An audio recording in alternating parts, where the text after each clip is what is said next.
reading about the two of you, your fans seem very, like, your fans, really sweet, and they kind of take a real interest in your life. That they come up to you and it's sweet. They talk to you like they know you. Yes, they give me love advice. They give me, you know, yeah. Robert's fans, they seem more nuts. No offence. Because they're quite, some of them are quite out there. Yeah, I mean, I think they just like... I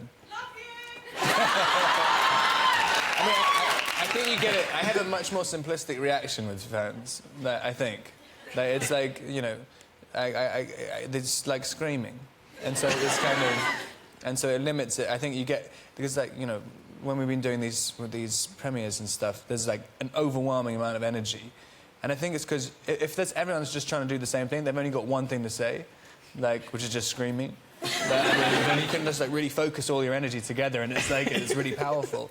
It's like Excalibur. Or the Captain Planet or something. Have you ever thought of going up to a screaming girl and freaking her out by going, "Hi, what's your name?" No, I always wanted to do a sketch for some comedy show where I'd go down, you know, you'd be at a premiere where everybody would be screaming, and go back to this sort of dungeon place, and then you have all these fans locked up. And you put on this, like, German techno music and just scream at them. And then you go up and, like, Zac Efron's at the top of the stairs going in next or something. They didn't let me do it. I had a sort of long-standing affair with a gorilla called Zaire about 10 years ago, and she's lovely, lovely gorilla, and... And we hung out for a couple of months. I was observing her, and we got to, you know, play games and sort of, you know, with each other, and it was all rather lovely. And then about 2 months later, it was, yeah. Still text, you know. But Lorraine, my wife, came down to visit. I said, "You've got to come down and meet Zaire." And when she came down, literally Zaire got this bottle of water which has minerals in and vitamins, and she just went like that and squirted it right in Lorraine's face. That's what she did to me. Yeah. It's like a mating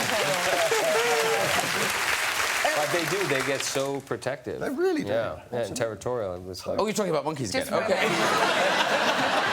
The other thing that chimpanzees do, of course, is a thing called pant hooting, which is a...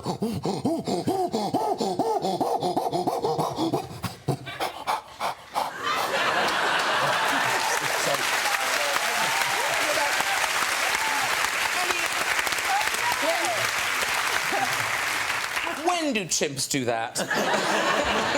When they're very excited. No, is that a happy thing or a sad thing? It's a kind of... No, it's a kind of territorial thing. Of a kind of... And it's quite scary. They're quite, yeah, it's defending territory. OK. I feel like I've heard that sound, yeah. Yeah. Do you watch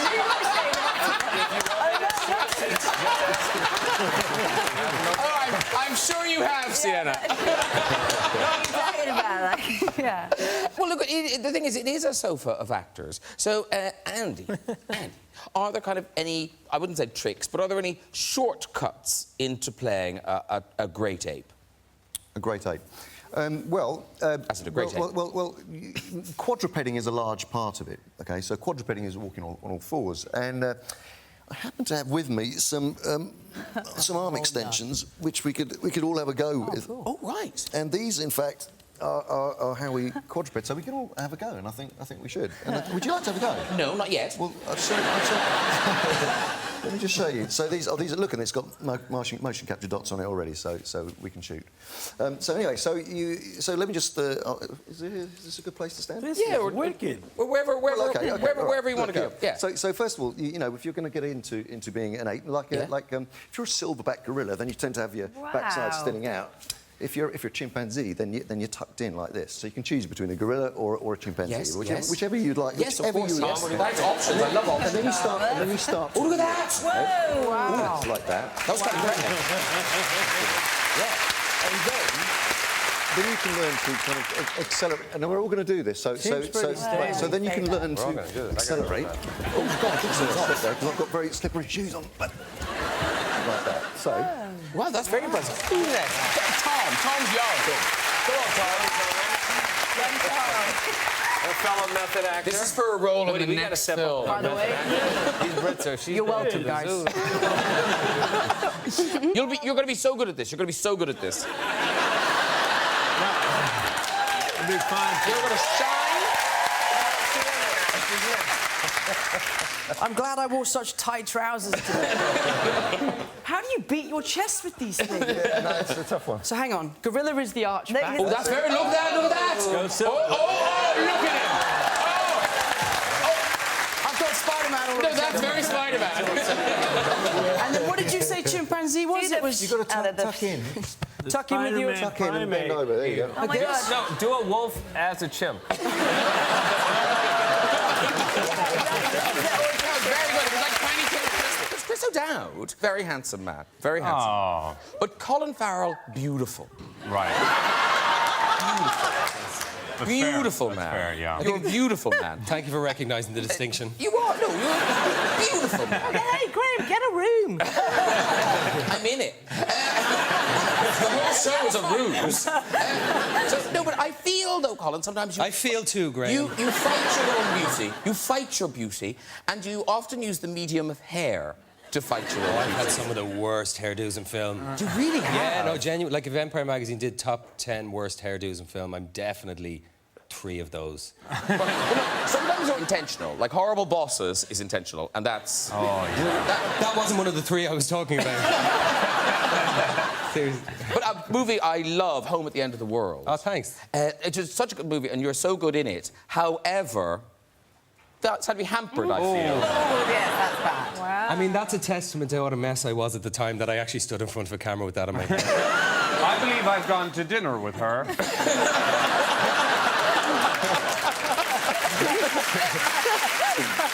then I think your most famous is, of course, this one in Alexander, which... There's worse pictures than that from Alexander. That's actually not bad. That was my Doris Day look. Because you're so not a blonde. I mean, it did seem a big decision to make. Or was Alexander famously blonde? He was famously blonde, yeah, golden locked child, but he shouldn't have been. He should have been brunette. For sure. And maybe he shouldn't have had an Irish accent. Only from the 7,000 reviews I read. Everyone has an opinion.